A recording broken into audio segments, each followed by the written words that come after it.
मंच पर विराजमान भारतीय जनता पार्टी बिहार के यशस्वी अध्यक्ष आदरणीय श्री सम्राट चौधरी जी, श्री राम जन्मभूमि की आधारशिला के शिल्पी रहे आदरणीय श्री कामेश्वर चौपाल जी, श्री अक्षय कुमार जी, उदय कुमार जी, श्री अमित शर्मा जी, श्री अरविंद ठाकुर जी, राम नारायण सिंह जी, राम निवास जी, पूर्व मंत्री अमरेंद्र प्रताप जी, श्री राजेश वर्मा जी और हमारे पुराने मित्र मिथिलेश तिवारी जी और इस सभागार में उपस्थित सभी सम्मानित बहनों और भाइयों। देखिए, अभी हम सम्राट चौधरी जी को सुन रहे थे। जहां से उन्होंने बात कही मैं उसी से विषय निकालने का प्रयास करता हूं। जब हम ये सोचते हैं कि नए भारत का स्वरूप क्या होना चाहिए और वो स्वप्न देखना हो, तो स्वप्न देखने का संदर्भ और प्रसंग यानी देश और काल भी विचारणीय होता है। समय और स्थान। समय अब इसलिए महत्वपूर्ण है क्योंकि 3 दिन के बाद ही सूर्य उत्तरायण की तरफ जाने वाला है। यानी अब भारत का सूर्य भी उत्तरायण की तरफ जाने वाला है और मात्र 11 दिन के बाद भव्य राम मंदिर में प्राण प्रतिष्ठा होने वाली है। स्थान इसलिए महत्वपूर्ण है जो सम्राट जी ने कहा कि ये वो स्थान है जहां भारत का स्वर्णिम काल होता था। डॉक्यूमेंटेड हिस्ट्री में अगर सबसे पहला और बड़ा साम्राज्य माना जाता है, वैसे हमारा तो और भी बहुत पहले का था, तो सम्राट चंद्रगुप्त मौर्य का साम्राज्य था जो आज के अफगानिस्तान से लेके और बर्मा तक था, यानी जिसकी क्षेत्रफल यूरोप के बराबर था और आबादी यूरोप से दुगनी थी। जहां पर बैठकर भारत ने पूरी दुनिया को एक नया संदेश दिया था। तो मानी हुई बात है, सबसे ज्यादा सम्राट यहीं से हुए थे। सम्राट चंद्रगुप्त मौर्य, सम्राट अशोक, सम्राट विक्रमादित्य, सम्राट समुद्रगुप्त, सम्राट स्कंदगुप्त, सब यहां से हुए थे। तो अब यदि हमारी पार्टी का नेतृत्व भी एक सम्राट के हाथ में आया है तो यह भी एक नियति का सुंदर संयोग बता रहा है। वैसे आप लोगों के ज्ञान मतलब बहुत से लोगों को पता होगा, तो मैं कहना चाहता हूं, सम्राट शब्द का अर्थ जानते क्या होता है? अक्सर लोगों को लगता है जिसका बहुत बड़े इलाके पे प्रभाव हो। ऐसा नहीं था। हमारे यहाँ कहा जाता था वो राजा सम्राट कहलाता था जहां से उसका राज्य शुरू हो और वहां तक जहां भूमि समाप्त हो जाती हो, समुद्र शुरू हो जाता हो, वहां तक जो राज्य होता था वो सम्राट कहलाता।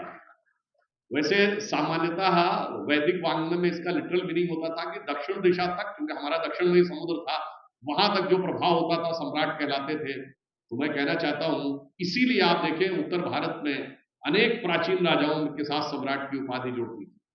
अब यहां पे मैं कहना चाहूंगा कि यहीं पे जहां स्वर्ण काल था, आज हम दुनिया के यंगेस्ट देश हैं, सबसे युवा देश है, जनसंख्या की दृष्टि से सबसे बड़े देश है, बिगेस्ट कंट्री भी है और ओल्डेस्ट सिविलाइजेशन भी है। और उस ओल्डेस्ट सिविलाइजेशन का स्वर्ण काल जहां से था, मेरा पूर्ण विश्वास है कि इसी स्थान से एक बार पुनः वो लहर उठेगी जो मोदी जी के नेतृत्व में भारत स्वर्ण काल की तरफ आगे बढ़ रहा है, उसमें अग्रणी भूमिका निभाएगा। अब देखिए, उस सरकार बदली जो प्रदेश अध्यक्ष जी ने कहा, उस सरकार का बदलना हमारे यहां 2014 में जो जनादेश मिला, वो केवल सरकार बदलने के लिए नहीं था, एक विचार बदलने के लिए, एक मानसिकता बदलने के लिए था, देश के बारे में सोचने की दृष्टि बदलने के लिए था, समाज और गरीब लोगों के बारे में सोचने की दृष्टि बदलने के लिए था। जिसे हम उस जमाने में कहते थे ना कि उगा सूर्य कैसा कहो मुक्ति का ये उजाला करोड़ों घरों तक न पहुंचा, खुला पिंजरा है मगर रक्त अब भी थके पंछियों के परों तक न पहुंचा। परंतु जब मोदी जी आए तो उन्होंने सबसे पहले 15 अगस्त 2022 को क्या कहा? जन धन योजना। हर गरीब के पास विकास की जो राशि दिल्ली से चले वो पूरी की पूरी पहुंचनी चाहिए, यानी थके पंछियों के परों तक वह पहुंचेगा, हर घर तक उजाला पहुंचेगा। उन्होंने 2 बातें और कही थी जो लोगों ने कहा नॉन पॉलिटिकल है, बेटी बचाओ बेटी पढ़ाओ, स्वच्छता अभियान। वे हम यूपी के रहने वाले हैं, यूपी बिहार एक ही कैटेगरी माना जाता था और इतना ज्यादा एक था कि गाने में भी एक आता था। कोई कहता था यूपी बिहार ले ले, कोई कहता यूपी बिहार लूट ले। मगर साहब अब बड़ा भारी अंतर हो गया है। अब आप इधर से उधर जाएं तो बनारस पहुंचने के बाद या आरा से बलिया पहुंचने के बाद आपको अंतर महसूस होता है। और वो अंतर सिर्फ इसलिए है कि एक दौर में उत्तर भारत के 4 प्रमुख राज्यों को बीमारू कहा जाता था, जिसमें बिहार था, मध्य प्रदेश था, राजस्थान था और उत्तर प्रदेश था। अब केवल एक ही जगह बिहार ऐसा रह गया जहां पर कि विकास की दौड़ में पीछे है। मध्य प्रदेश भी आगे निकल गया, राजस्थान भी आगे निकल गया और यूपी जिसके साथ हमेशा जोड़ा जाता था वो भी आगे निकल गया। केवल इसलिए निकल गया कि यहां कभी भी बीजेपी के नेतृत्व की सरकार नहीं बनी। जिस दिन हमारा मुख्यमंत्री यहां बनेगा उस दिन आप ये तय मान लीजिए कि बिहार भी उस श्रेणी से बाहर निकल जाएगा। अब बताइए, बिहार से लगा हुआ पूर्वांचल का इलाका, हम लोग के जमाने में याद करिए, हम लोग जब युवा थे या बचपन में क्या छवि बना रखी थी पूर्वांचल और बिहार की? नाम क्या? अतीक अहमद, मुख्तार अंसारी, अबू सलेम, छोटा शकील, शहाबुद्दीन, बस। और यहां तक कि अगर कोई मुंबई में अपराध होता था तो लिंक यहां से जुड़ जाते थे। अब कम से कम यूपी में तो ये हो गया है। ये एक दौर था जब बिजनेसमैन कहता था मैं यूपी नहीं जाना चाहता, माफिया कहता मैं यूपी नहीं जाना चाहता। वो अर्जी लगाता है मुख्तार अंसारी कि मैं पंजाब की जेल में रहना चाहूंगा, यूपी नहीं जाना चाहता। मगर अफसोस की बात यह है कि बिहार में अभी भी यह दुर्दांत और दुखद स्थिति बनी हुई है कि आज ही आप देखें कि महादलित समुदाय की 2 बच्चियों के साथ जो कुछ हुआ है, अपराधियों के हौसले इतने बुलंद हैं। मगर आप आश्वस्त रहिए, अब करवट ले रहा है इतिहास, करवट ले रहा है बिहार और एक नई सुबह की तरफ आगे बढ़ रहा है। और दूसरी तरफ पूरी तरीके से अस्त व्यस्त है आपका ये सत्ताधारी गठबंधन। आखिर बीमार रहने का कारण क्या था? बीमार रहने का कारण एक मानसिकता कि विकास नहीं होने देना है, राजनीति के शॉर्टकट पे चलो। शॉर्टकट क्या है? आप बिरादरी में बांटो, फिर थोड़ा सा वोट ले लो, पहले 2%, 10% वोट, फिर 15% वोट, फिर 12% वोट, उसके बाद एक कट्टर सांप्रदायिक अप्रोच करो, वो वाला वोट ले लो। फिर जब एक पार्टी की सत्ता आ जाए तो सोचे हम दूसरे को लेना है तो उससे ज्यादा तीखी बात करनी है, तो फिर तीसरी पार्टी आए, वो कहे मुझे उससे ज्यादा तीखी बात करके वोट लेना है। इस शॉर्टकट के चक्कर में वह राज्य जहां से देश को सबसे टैलेंटेड ह्यूमन रिसोर्स मिलते हैं, जहां सबसे प्रतिभाशाली लोग जाके प्रशासनिक सेवाओं से लेकर बड़ी बड़ी जगहों पर बैठे हुए हैं, वो विकास की दौड़ में पीछे रह जाता है। और उस मानसिकता के कारण मैं सत्ताधारी दल से भी ये बात कहना चाहता हूं, मेरे भाई, आप ये कहते हैं कि आप जातिगत जनगणना करना चाहते हैं, बिल्कुल करिए, तो फिर पूरे विस्तार से करिए ना, और कुछ बताइए कि class 4, class 3, class 2, class 1 gazetted अफसर से लेके विधायक से लेके मंत्री से लेके किसको कितने मिले। तो जो नारा लगाते हो मेरे भाई, जिसकी जितनी संख्या भारी उसकी उतनी भागीदारी, ये भी तो पता चले कि किसकी कितनी संख्या भारी, किसने किसकी भांजी मारी। तो इसलिए अगर करना है तो ईमानदारी से पूरा करके दिखाइए। और मैं विनम्रता से एक और बात कहना चाहता हूं, अभी तेजस्वी यादव जी बोले कि साहब अगर बीमार पड़ोगे तो अस्पताल जाओगे या मंदिर जाओगे। तो मैं बताना चाहता हूं कि लालू प्रसाद यादव जी, अब एक और पहले आरोप समझ लीजिए, हम पे क्या आरोप लगता है कि साहब वो ईडी, सीबीआई और इस कारण से वो लोग विपक्ष परेशान हो रहा है। अब बताइए, यहां पे खड़े होकर जब हम बात करते हैं, श्री लालू प्रसाद यादव जी 1997 में जेल चले गए, भाजपा की सत्ता नहीं आई थी और मोदी जी और अमित शाह जी का तो कोई नाम भी नहीं जानता था उस जमाने में। और सरकार किसकी थी? जनता दल की थी, उन्हीं की पार्टी की सरकार थी। और वो कहते हैं 2014 के बाद सारा गड़बड़ हुआ। मैं विनम्रता से पूछता हूं, जितने इंडी गठबंधन के दल हैं, एक कोई दल बता दे जो कांग्रेस की सरकार है, हम अपनी सरकार की बात नहीं कर रहे, पिछले 40 साल में राजीव गांधी जी की सरकार, नरसिम्हा राव की सरकार और मनमोहन सिंह जी की 2 सरकारें, 4 कांग्रेस की एब्सोल्यूट सरकारें और 3 सरकारें वो जो इनके समर्थन पे चली, चंद्रशेखर जी की सरकार, देवेगौड़ा जी की सरकार, गुजरात जी की सरकार, जब इनके नेताओं ने भ्रष्टाचार के आरोप में कोर्ट कचहरी एजेंसी के चक्कर न काटे, हमेशा से भ्रष्टाचार के आरोप में लिप्त रहे। और अब इसलिए डरते हैं कि बताइए, एक जमाने में कहते थे ना ये गरीब गुरबा की सरकार, और आज गरीब गुरबा का परिवार बिहार का सबसे अमीर परिवार है। यह भी एक महत्वपूर्ण बात है कि जो गरीब की बात करते हैं उन्हीं के नेता सबसे तेजी से सैकड़ों करोड़ की संपत्ति अर्जित करते हुए नजर आते हैं। बिहार की प्रबुद्ध जनता को यह भी समझना चाहिए कि सामाजिक न्याय का अर्थ कहीं पारिवारिक आय ही तो नहीं है, कि चूरन है सामाजिक न्याय का और बढ़ाना है अपनी पारिवारिक आय। इसीलिए आप सोचिए, मैं उनसे एक और बात भी कहना चाहता हूं, जो हमारे विपक्ष के लोग बहुत बोलते हैं। अभी उन्होंने कहा कि अस्पताल की बात, तो मैं पूछना चाहता हूं, आपके जमाने में कितने अस्पताल थे? मैं बताता हूं, जब हमारी सरकार, अटल जी की पहली सरकार है, पूरे भारत में एक एम्स था, उसने 6 एम्स बनाए 7 में। और मोदी जी की सरकार, उसके बाद मनमोहन सिंह जी की सरकार में 2 एम्स है, और मोदी जी की सरकार ने 14 एम्स है। अगर इलाज करना है तो हमने वो करके दिखाया। अब वैसे मैं एक और बात भी कहना चाहता हूं, शायद तेजस्वी जी को समझना चाहिए कि आपको भोजनालय के लिए रोज जाना पड़ता है,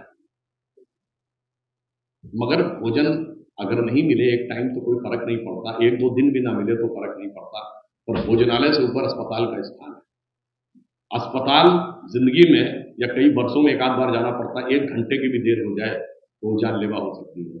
उसी तरह मंदिर का स्थान उसके भी ऊपर है, क्योंकि वो आपके मन की चेतना की उस अवस्था का इलाज करता है जिसकी जरूरत जिंदगी में एक आध बार है। हम सब ने अंग्रेजी की वो कहावत सुनी होगी, wealth is lost, nothing is lost, if health is lost, something is lost, if character is lost, everything is lost. पढ़ा है ना? तो साहब, वेल्थ, वैसे तो वेल्थ के चक्कर में लोग ज्यादा पड़े हुए हैं, जमीन घर घोटाला और जाने क्या क्या हुआ है, चारा से लेके ऊपर हेल्थ है। तो अस्पताल सामान्य स्थिति से ऊपर है, और मंदिर वो है जहां कैरेक्टर बनता है। इसीलिए तुलसीदास ने रामचरितमानस कहा, राम के चरित्र को मन रखा।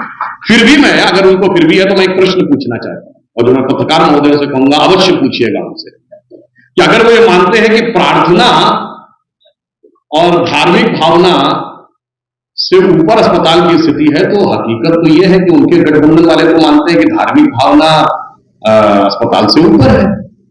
मदर टेरेसा को सेंटहुड इस आधार पर मिला कि उनकी आत्मा ने 2 लोगों को बगैर किसी अस्पताल में इलाज कराए हुए प्रार्थना के द्वारा उनकी बीमारी ठीक कर दी, इसलिए उनको सेंटहुड मिला है।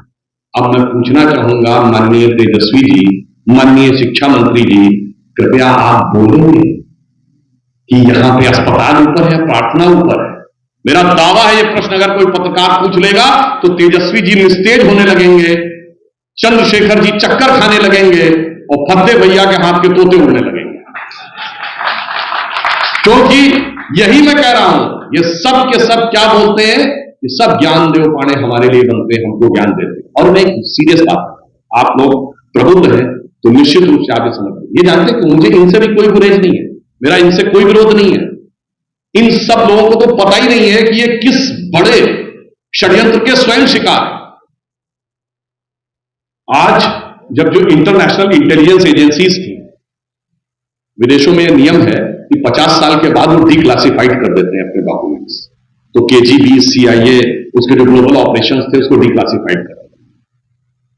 तो साहब, एक पत्रकार था जिसका नाम था यूरी बैचमेलेव, जो 1960 और 70 के दशक में भारत में रहता था, मूलतः वो केजीबी का एजेंट था। बाद में सोवियत संघ के विघटन के बाद वो कनाडा शिफ्ट कर गया। 2005-6 में उसने कैनेडियन टीवी चैनल को दिए इंटरव्यू में पूरा खाका खींचा है, जो आज जाने अनजाने में ये लोग उसके शिकार हैं। उसने कहा, हमें एजेंडा दिया गया था कि भारत को 55-60 साल के अंदर कम्युनिस्ट बनाना है, इसके लिए हमें क्या करना है। उसने बाकायदा उसका नाम दिया आइडियोलॉजिकल सबवर्जन। तो पहले स्टेज पे क्या करना है, स्टेज ऑफ डीमोरलाइजेशन, यानी कुछ मुद्दे क्रिएट कर रहे हैं, वो हो अथवा ना हो, उनको क्रिएट करना है, और मन में ये ग्रंथियां बनानी है समाज के कि तुम्हारा सब कुछ गलत था, तुम्हारी भाषा गलत, तुम्हारा विचार गलत, तुम्हारी समाज गलत, तुम्हारी संस्कृति गलत, सब कुछ तुम्हारा बुरा ही बुरा। That is stage of demoralisation. 15 से 20 साल, 15 से 20 साल क्यों? एक पीढ़ी इस 15 से 20 साल में प्राइमरी स्कूल से यूनिवर्सिटी पहुंच जाए। फिर वो कहता है जब हम इसमें सफल हो जाएंगे तो दूसरी स्टेज आती है, स्टेज ऑफ डिस्टेबलाइजेशन। अब जब हमने एक पीढ़ी तैयार कर ली और समाज में एक ऐसा वर्ग तैयार कर लिया जो उन मुद्दों के ऊपर उसके मन में हमने ग्लानि और ग्रंथियां भर दी, अब उसको लेकर आंदोलन खड़े कर, स्टेज ऑफ डिस्टेबलाइजेशन। ये 15 से 20 साल, 15 से 20 साल क्यों? एक और पीढ़ी आ गई, स्कूल से निकल के यूनिवर्सिटी में, और पहले वाली पीढ़ी 35-40 साल की हो गई, वो अब समाज में एक्टिव भूमिका में आ गई।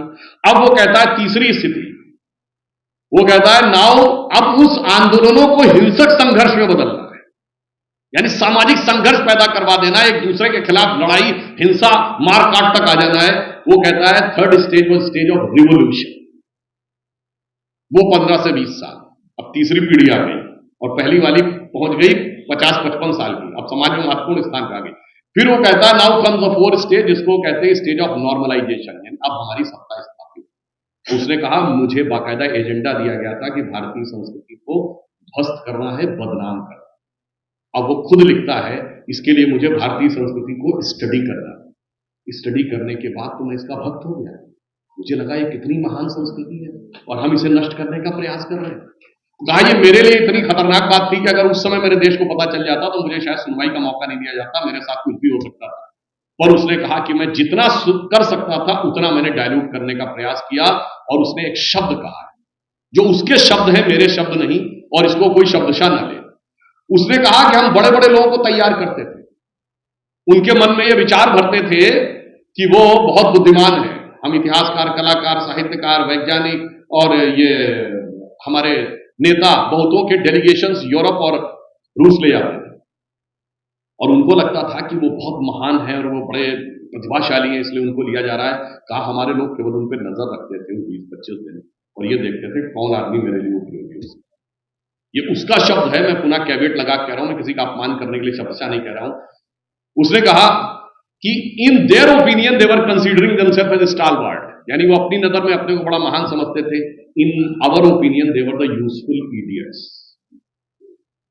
अब आप ये समझ लीजिए, मैं विनम्रता से इन सब लोगों के प्रति सहानुभूति व्यक्त करते हुए कहता हूं, और कहता हूं मेरे भाई यूरी बेजमेनेव का डिटेल पढ़ो जाके, फिर भी ना समझ में आए तो Mitrokhin's archive, KGB and the world part 2 पढ़ो। भारत में कैसा षड्यंत्र 60 और 70 के दशक में किया गया था धर्म संस्कृति को डिस्ट्रॉय करने के लिए। फिर भी ना समझ में आए तो केजीबी के एक रिटायर्ड चीफ है येवेलिना एल्बर्टस, जिसकी किताब है स्टेट विद इन स्टेट्स, वो पढ़ो। सीआईए का एक अधिकारी था जिसका नाम था क्रॉली, उसकी किताब है in conversation with A crow, वो पढ़ो, दिमाग खुल जाएगा। मैं इसीलिए कह रहा हूं कि सत्ता में बैठे हुए लोगों, आपको पता ही नहीं है, आप 70 और 80 के दशक में आपका दिमाग फंस गया। दुनिया बहुत आगे चली गई, मोदी जी के नेतृत्व में आज देश बहुत आगे जा रहा है, एक विकास के एक नए प्रतिमान की तरफ हम आगे बढ़ रहे हैं, मगर ये लोग वहीं पे फंसे रह गए हैं।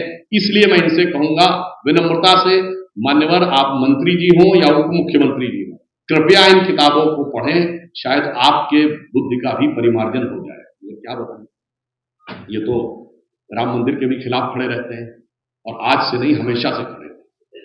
मैं याद दिलाना चाहता तो आप पढ़िए मेगास्थनीज की इंडिका, और भारतीय समाज के बारे में जो आप जिस प्रकार का प्रचार करते हैं वो समाप्त हो जाएगा। नालंदा का विश्वविद्यालय था, एक नहीं दर्जनों विदेशी यात्री आते थे। मैं विनम्रता से और दृढ़ता से कहता हूं, अरे जब विदेश के लोग आते थे उनको पढ़ने दिया जाता था, तो कौन कहता कि हम अपनों को पढ़ने नहीं देंगे?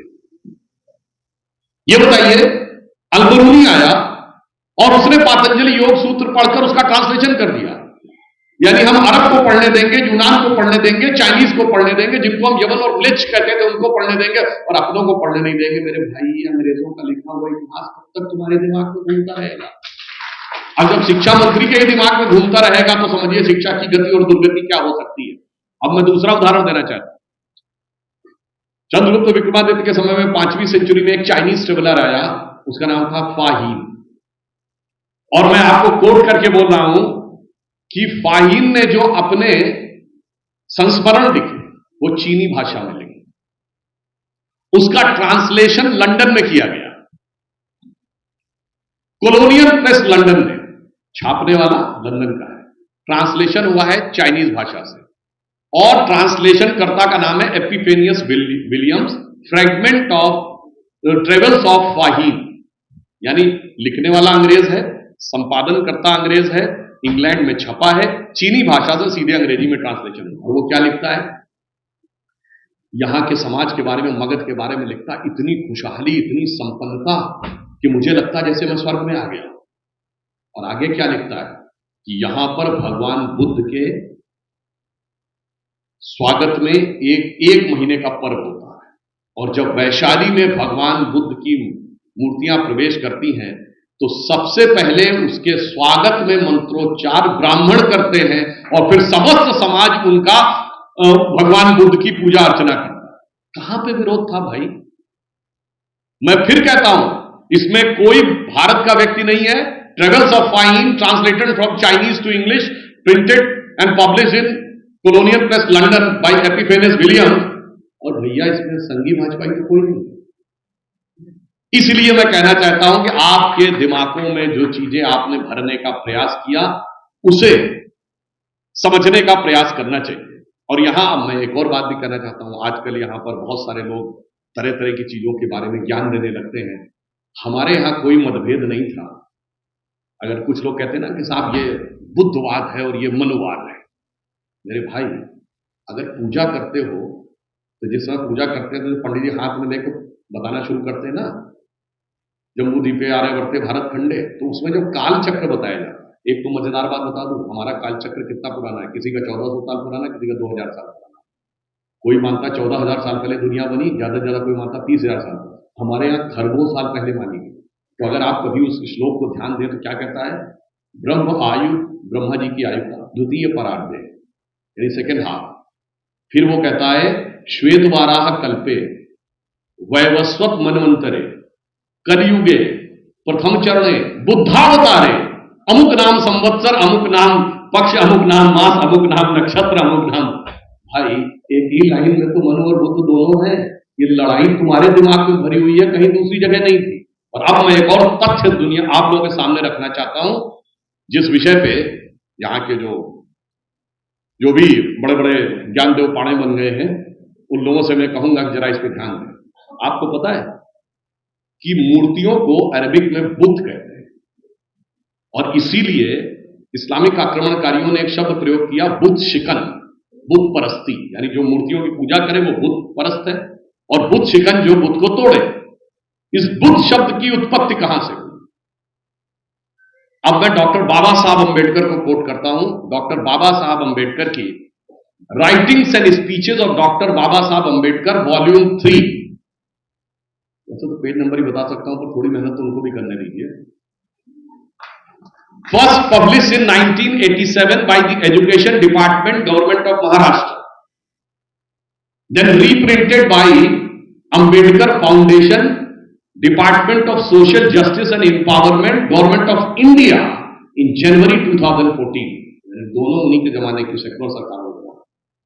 वहां पे बाबा साहब अंबेडकर क्लियर कट लिखते हैं कि there is no doubt about it that the fall of Buddhism in India was due to invasions of Islam, unquote. Page number अभी नहीं बता रहा हूं, जाके देख लीजिएगा। और आगे वो जानते हैं, इससे बड़ी बात लिखते हैं, वो कहते हैं कि ये जो बुद्ध शब्द है अरबी का, ये बुद्ध शब्द का अपभ्रंश है। क्योंकि उस समय आज जिस इलाके में आप इस्लाम मानते हैं, अरब से शुरू करिए तो आज का Syria, Algeria, Egypt, Sudan, Morocco, Iran, Iraq, Kazakhstan, Kyrgyzstan, Uzbekistan, सब जगह भगवान बुद्ध के बड़े बड़े विहार थे। उनके लिए मूर्ति का मतलब भगवान बुद्ध थे, तो बुद्ध परस्ती का मतलब भगवान बुद्ध की पूजा करना, और बुद्ध शिकन का मतलब भगवान बुद्ध की मूर्ति को तोड़ना। फिर मैं रिपीट कर रहा हूं, Baba Saheb Ambedkar, writings and speeches, volume 3, first publish by Maharashtra government, then publish by central government. इसीलिए मैं कह रहा हूं, मैं विनम्रता से कहता हूं, माननीय शिक्षा महोदय, कम से कम बाबा साहब से तो पढ़ लीजिए, उनसे बड़े ज्ञानी बनने का प्रयास करिए और लड़ाने के लिए काम मत करिए। अब यहां पे एक और बात आई है, देखिए साहब, अभी हमारी नॉन पॉलिटिकल बात है। हाँ, ये सच है, नॉन पॉलिटिकल थी, क्योंकि हम सिर्फ पॉलिटिकल सत्ता बदलने के लिए नहीं आए थे, समाज की व्यवस्था बदलने के लिए आए थे। और इसलिए आपने देखा कि स्वच्छ भारत अभियान ने आज हमारी मानसिकता में वो बदलाव किया कि आज से 10 साल पहले जितनी सहजता से कोई कहीं कागज का कोई टुकड़ा रैपर और अपने यूपी बिहार में तो कहीं भी पान और इधर उधर कर दिया करते थे, अब वो नहीं होता है। सब देखते हैं कहां पर कूड़ेदान है, कहां पर डस्टबिन है, वहीं पर डालें। ये विचार बदला, और बेटी बचाओ बेटी पढ़ाओ ने इतना बड़ा परिवर्तन किया कि पिछले 10 सालों में नवजात शिशुओं के लिंग अनुपात में भारी सुधार हुआ और पिछला साल भारत का आजादी के बाद पहला साल था जब नए पैदा हुए बच्चों में लड़कियों की संख्या लड़कों से अधिक थी। यानी ये बदलाव आया, और ये मैं ऐसे ही नहीं कह रहा हूं। जो 16 मई 2014 को हमें मोदी जी के नेतृत्व में स्पष्ट वोट मिला, और 18 मई 2014 को लंदन से निकलने वाले संडे गार्डियन ने अपने संपादकीय में लिखा कि 16th of May 2014 should be remembered in Indian history as its second independence। और उसने उसका कारण बताया, यह नियत के साथ दूसरा मिलन माना जाना चाहिए, और उसने आगे एलेबोरेट किया, क्योंकि आजादी के बाद लंबे समय तक जिन लोगों के हाथ में सत्ता रही, उनका विचार ब्रिटिश उपनिवेशवादी मानसिकता से प्रेरित था। पहली बार भारत की सत्ता के सूत्र एक ऐसे विचार में आए हैं, एब्सोल्यूट सत्ता मिली है, क्योंकि अटल जी के जमाने में हमारे पास एब्सोल्यूट सत्ता नहीं थी। एब्सोल्यूट सत्ता एक ऐसे विचार के हाथ में आई है जिसका ब्रिटिश उपनिवेशवादी विरासत से कोई लेना देना नहीं है, जो अपने इंस्पिरेशन एंड इंसेप्शन यानी अपनी उत्पत्ति और प्रेरणा दोनों में पूर्णता भारतीय है। और आप देखिए वो बदलाव आया, और बदलाव आना कहां से शुरू हुआ? सबसे पहले, जिसका भी उल्लेख उदय जी भी कर रहे थे, हर गरीब को आवास देना। आज 4 करोड़ लोगों को प्रधानमंत्री आवास योजना के तहत निर्धन को गरीब मिला, जिसमें से 3 करोड़ आवास जानते कैसे? जिसमें जो रजिस्ट्री हुई है उसमें मालिकाना हक में घर की महिला का नाम है। मैं चुनौती से कहता हूं, 2014 से पहले निर्धन वर्ग की 3 करोड़ महिलाएं भारत में ऐसी नहीं थी। पहली बात तो उनके परिवार के पास मकान हो, और मकान की रजिस्ट्री में महिला का नाम लिखा हुआ हो मालिकाना हक में। यह एक बदलाव की शुरुआत। दूसरा बदलाव भी था, जो सोच में बदलाव आया, वो क्या? देखिए, मोहल्ले की लड़ाई से लेके इंटरनेशनल लड़ाई तक कहीं भी होता है तो छोटा और कमजोर कहता है कि बड़ा और ताकतवर हमें सता रहा है। और हम दुनिया के अद्भुत और विचित्र देश थे कि पड़ोस का मुल्क छोटा था और कमजोर था, हम बड़े और ताकतवर थे, और हम सिर्फ ये चिल्लाते रहते थे कि वो हमें सता रहा है। 67 साल की आजादी में 6 साल अटल जी का दौर छोड़ दें तो 60 साल हम यही करते रहे। यानी इंडिया की स्थिति एक सॉफ्ट स्टेट के रूप में। अब मोदी जी के आने के बाद क्या परिवर्तन हुआ? हमने कहा वो दिन गए। हम लोग, जैसे मैं लखनऊ का रहने वाला हूं, हम लोग तो एक कहावत होती, अमा मियां वो दिन लग गए जब उस्ताद लल्लू फपाकते उड़ाया करते थे। तो शांत के कबूतर उड़ाने के दिन चले गए और अब बाज उड़ाने के दिन आए। और वो स्थिति ये आई कि अब हमने सर्जिकल स्ट्राइक भी करके दिखाया, बालाकोट भी करके दिखाया, और ये पिछले 10 साल स्वतंत्र भारत के इतिहास के इकलौते 10 साल हैं जब हमने हुर्रियत से कोई बात नहीं की। हुर्रियत को पाकिस्तान से बात नहीं करने दी, पाकिस्तान से कोई औपचारिक द्विपक्षीय वार्ता नहीं की। और अभी आपने देखा होगा हुर्रियत को आतंकवादी संगठन के रूप में भी नोटिफाइड कर दिया गया है। आप कहेंगे नहीं किया तो कौन सा कद्दू में तीर मार दिया? तो साहब ये हमने किया कि पाकिस्तान की नेशनल असेंबली में पाकिस्तान के मेंबर ऑफ पार्लियामेंट का वो बयान याद करिए जब उसने कहा, उस समय के विदेश मंत्री को कोट करते हुए, कि शाह महमूद कुरैशी साहब बैठे थे, आर्मी चीफ आए, उनके पांव कांप रहे थे, और उन्होंने कहा खुदा का वास्ता है अभिनंदन को वापस कर दो वरना शाम तक इंडिया अटैक कर देगा। ये हमने हासिल किया। ये सोच में बदलाव आया। और सोच में बदलाव और क्या है? आप देखिए, एक दौर था जब हमारी स्थिति क्या रहती थी कि चीन छीन देश का गुलाब ले गया, ताशकंद में वतन का लाल सो गया, और हम सुलह की शक्ल को संवारते रहे, जीतने के बाद बाजी हार। और अब हम लोगों ने क्या करके दिखाया? जो मोदी जी ने विचार करके दिखाया, तो भाई हमारे ऊपर दूसरे आरोप लगने लगे। कोई कहता है वो सब आतंकवादी संगठन वाले मारे जा रहे हैं तो इसमें भारत का रोल है। ये पता नहीं कि ये रोल है कि नहीं है। पाकिस्तान में भी मारे गए, कहीं और भी मारे गए, मगर आप ये समझ लीजिए कि अब दुनिया ये मानने लगी है कि दुनिया के किसी भी कोने में भारत का विरोधी होगा तो उसका हर्ष जो है वो बुरा हो सकता है। और सोचिए कितना बड़ा परिवर्तन आया। हम अपने बचपन में सुनते थे कि अमेरिका या रूस भारत के चुनावों में हस्तक्षेप कर रहा है। अब बताइए मोदी जी के टाइम में आरोप क्या लगा कि जब वहां जाकर ह्यूस्टन में मोदी जी ने कहा आपकी बार ट्रंप सरकार, तो मुझे देखिए भारत जो है वो अमेरिका के चुनाव में हस्तक्षेप कर रहा है। मैंने कहा मेरे भाई इल्जाम लगाने से पहले सोच तो लिया करो, ये इल्जाम तो बहुत हसीन है।